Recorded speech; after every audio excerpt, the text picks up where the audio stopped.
কেমন আছেন আপনারা সবাই? আশা করি ভালোই আছেন। আমার নতুন একটি ভ্লগে আপনাদেরকে স্বাগত জানাই। এখন ঘড়িতে সময় সকাল ৯টা। আমি চলে এসেছি রান্নাঘরে। আজকে ভাবলাম একটু স্পেশাল লাঞ্চ বানানো যাক, যার জন্যে বানাচ্ছি এদিকে আমি বাসন্তী পোলাও, আর ওইদিকে চিকেন কিন্তু আমার রেডি। পোলাও বানাবো বলে গোবিন্দভোগ চালটাই নিলাম, কারণ এই চালের স্বাদ আর গন্ধ দুটোই অনেকটাই আলাদা হয়। আর চালটা খুব একটা বেশি ধোয়ার দরকার নেই, ওই ২-৩ বার মতো ধুয়েই এর মধ্যে আমি রেখে দিয়েছিলাম বেশ আধ ঘন্টা মতো। চালটা একটু হালকা শুকনো শুকনো হয়ে এসছে। তারপর এর মধ্যে আমি দিচ্ছি এখন 1/2 টেবিল স্পুন মতো হলুদের গুঁড়ো, নুন, চিনি, আদার পেস্ট, আর একটু গরম মশলা দেব, আর গোটা গরম মশলা। এখানে সব ধরনের মশলা কিন্তু আমরা ইন্ডিয়া থেকেই নিয়ে আসি। খুব কম যখন শেষ হয়ে যায় তখন হয়তো এখান থেকে নিই, কারণ এখানে কিনতে গেলে অনেক সময় দেখি ইন্ডিয়ান জিনিসপত্র যেগুলো বিক্রি হয় সেগুলো ডেট পেরিয়ে যায়, আর তারপরেও সেগুলো বিক্রি হতে থাকে। তার জন্যে সেই ভরসাটাও আর থাকে না।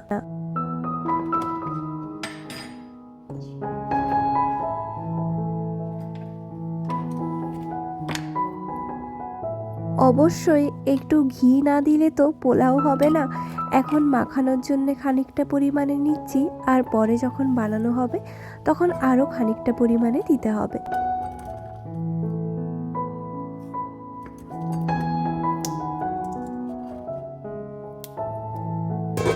এই সমস্ত কিছু একসাথে দিয়ে দিয়েছি।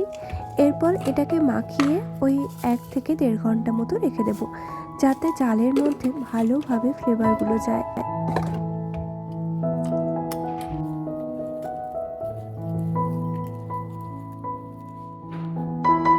একেবারে খাবার টেবিলেই আপনাদের সাথে দেখা, কারণ রান্নার সময় আর ভিডিও করিনি। ওই তো কড়াইতে তেল দিয়ে গোটা গরম মশলা ফোড়ন দিয়ে এই চালটা দিয়ে একটু ভাজা ভাজা করে নিয়েছি। তারপর জল দিয়ে জাস্ট একটা সিটি দিয়েছি, আর আমার সুন্দর ঝরঝরে পোলাও রেডি হয়ে গেছে।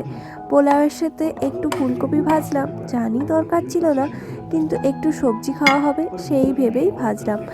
আর এর সাথে নেব এবারে চিকেনটা আমি বেশ অনেকটা পরিমাণে ধনেপাতা দিয়ে সুন্দরভাবে বানিয়েছি। আশা করি খেতেও বেশ ভালো হয়েছে।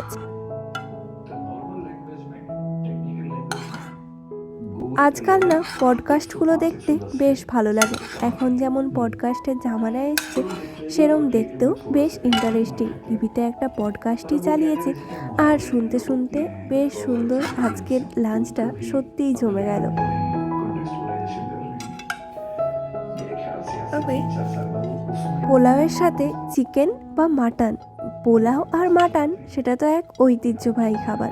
তবে এখানে তো সেরমভাবে মাটনটা পাওয়া যায় না, তাই আমরা চিকেনটাই বেশিরভাগ সময় খেয়ে থাকি। খাওয়া দাওয়া করে একটু দোকানের দিকে এসেছি।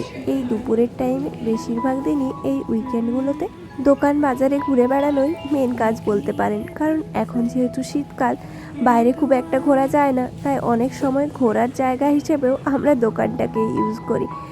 আর এই দোকানে এত সুন্দর সুন্দর ফুল এসেছে, যেটা দেখছি সেটাই পছন্দ হচ্ছে। তবে ফুল বাড়িতে নিয়ে গেলে সেই 2 দিনের মধ্যে শুকনো হয়ে যায়, তখন মনটা কেমন যেন খারাপ হয়ে যায়, তাই বাড়ি তো নিয়ে যাই না, তবে দেখতেই বেশ ভালো লাগে।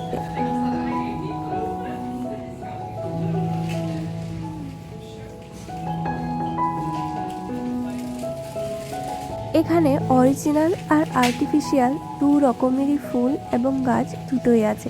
এখানকার অর্কিডগুলো কি সুন্দর। একবার অর্কিড ফুটলে প্রায় ধরুন 6 থেকে 8 মাস মতো থেকেই যায়। আর এই ফুলটা কিন্তু দেখে নিশ্চয়ই বুঝতে পারছেন না এটা আর্টিফিশিয়াল। আমিও প্রথমে বুঝতে পারিনি। আমরা মিডিয়া মার্কেটে এসেছিলাম, আর সেখানে এরম ফোন আপনি ট্রাই করে দেখতে পারেন। তো এই অরেঞ্জ কালারের আইফোন 17 প্রো যেটা এসছে, সেটাই দেখার জন্য এসেছিলাম। কি অসাধারণ এর লুকটা, তাই না? আর আপনি চাইলে আরও অনেকক্ষণ সময় ধরে ফোনটা ঘেঁটে ক্যামেরা সব কিছুই দেখতে পারেন, কিন্তু আমাদের যেহেতু কেনার ছিল না, তাই আমরা এত বেশি দেখলাম না। জাস্ট লুকটা দেখে পছন্দ হলো, তাই ভাবলাম একটু আপনাদের সাথেও শেয়ার করি।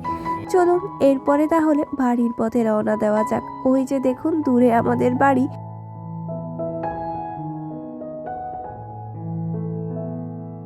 এই বিল্ডিংটা কিন্তু 25 তলার, আর এত বড় বিল্ডিং দূর থেকে দেখে তাই ঘরগুলোকে ওরম ছোট লাগছিল, তবে এগুলো কিন্তু বেশ বড়। চলুন বাড়ি চলে এসেছি, আর আসার পরে সন্ধ্যের দিকে মেন কাজ হলো রান্না বান্না করা। প্রথমত তো ভাবা কি রান্না হবে, আর তারপর সেটাকে এক্সিকিউট করা, যে তাড়াতাড়ি করে রান্নাটা কমপ্লিট করা যাক, তাহলেই কিন্তু কাজের শেষ হবে। যার জন্য আজকে ভাবলাম পালং শাক দিয়ে বানাবো ডাল, আর সাথে ফুলকপি ভাজা। যার জন্যে ওইদিকে আমি ডাল বসাবো, আর তার আগে ভাজার জন্যে ফুলকপিটা বসিয়ে দিই। প্রথমে তেল, তারপর নুন, আর অল্প পরিমাণে হলুদ আর লঙ্কার গুঁড়ো দিলাম।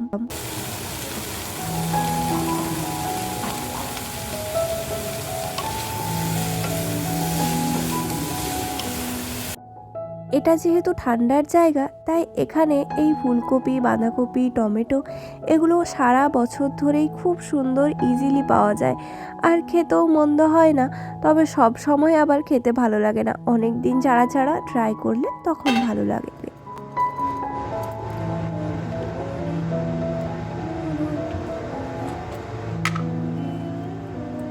ফুলকপিটা ভাজার জন্য ওইদিকে দিয়ে দিয়েছি, আর এরপর চলুন ডালটা বানিয়ে নিই। প্রথমে তেল, পাঁচফোড়ন, লঙ্কা আর তেজপাতা ফোড়নে দিচ্ছি। এরপর এর মধ্যে দিয়ে দেবো অল্প করে পেঁয়াজ কুচি। পেঁয়াজটা অল্প একটু ভাজা ভাজা হয়ে আসলে একটা মতো আমি রসুনও কেটে রেখেছিলাম, সেটাও দিয়ে দিই।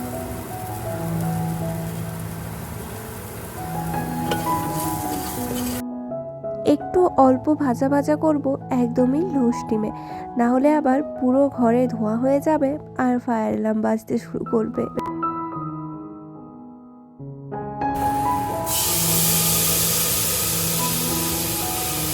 এই ডালটার ক্ষেত্রে টমেটো একটু বেশি পরিমাণেই দিতে হয়, যাতে একটু টক ফ্লেভার আসে। আমি মোটামুটি 1.5টা মতো টমেটো দিয়েছি। এরপরে নুন দিয়ে দেব, যাতে টমেটোটা মেল্ট হয়ে যায়, আর সব গুঁড়ো মশলাগুলো অল্প অল্প পরিমাণে দেব, 1/2 টেবিল স্পুন করে।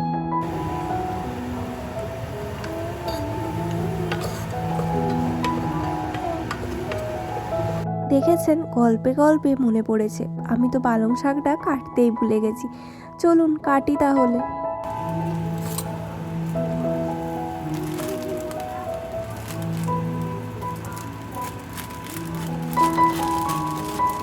বেশিরভাগ সময় দোকানে আপনি এরম প্যাকেটে করেই পালং শাক পেয়ে যাবেন। খুব কম সময় আমরা সেরম ডাঁটাযুক্ত পালং শাকগুলো পাই, তবে এগুলো বেশ ভালো হয়, ধুলো ময়লা কিছুই থাকে না। চলুন এরপর একটু বাটিতে নিয়ে ধুয়ে নিই, তারপরে কেটে মিশিয়ে দেব। আর এই প্যাকেটটার দাম নেয় 1.5 ইউরো মতো, মানে ভারতীয় টাকায় 150 টাকা। ধুয়ে নিয়েছি, আর এরপর ভালোভাবে কেটে নিই। খুব একটা ছোট করে কাটার দরকার নেই, যেহেতু সহজেই মিশে যাবে, আর এত তাড়াতাড়ি সেদ্ধ হয়ে যায় এখানের শাক।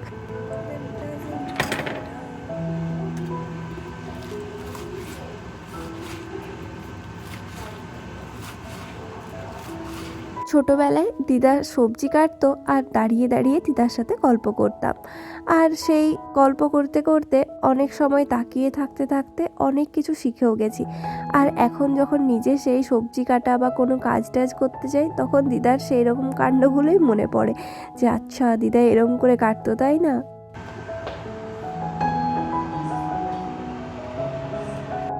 আমি কিন্তু ভাতও বসিয়ে দিয়েছি। ভাতের যেহেতু ফ্যান বের করানোর কোনো প্রয়োজন হয় না, তার জন্যে 1 কাপ চালে 2 কাপ মতো জল দিয়েছি, আর একবারেই একদম সুন্দর সেদ্ধ হয়ে যায়। আলাদা করে আর কিছুই করতে হয় না। দেখুন টমেটোটা সুন্দর মেল্ট হয়ে গেছে। এরপর ওই যে শাকটা কাটলাম সেটা দিয়ে দিই। এটা একটু জাস্ট নরম হয়ে আসলেই আমি এর মধ্যে ছোলার ডাল দিয়ে দেব, তাহলেই আমার রাতের ডিনার রেডি। আর আমার ভিডিওটাও আজকে এখানেই শেষ করছি। যদি আমার ব্লগ আপনাদের ভালো লাগে, তাহলে প্লিজ লাইক, কমেন্ট, শেয়ার করবেন। দেখা হবে পরে।